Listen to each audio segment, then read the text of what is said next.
So paano naman po pagka hindi humarap ang Vice Presidente sa impeachment trial? Ano po ang mangyayari, Senator Coco, sir?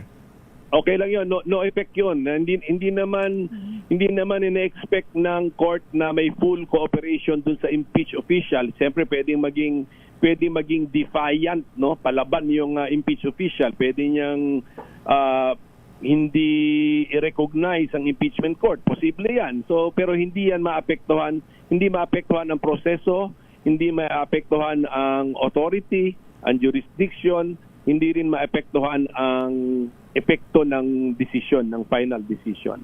Pero so siyempre ang sa proseso natin na demokrasya, na civilized society tayo, ine-expect natin na kasi yung mga ini-impeach, mga matataas yan na opisyalis ng gobyerno eh. Opo. So ine-expect natin na yung impeached official ay mag-cooperate din sa proseso. Pero hindi natin ine-expect na magso-surrender yan. Lalaban yan siyempre. Kaya nga korte yung may pagka-korte yung sistema eh. Adversarial eh. So lalabanan niya yung charges laban sa kanya. So expected na po lahat yan.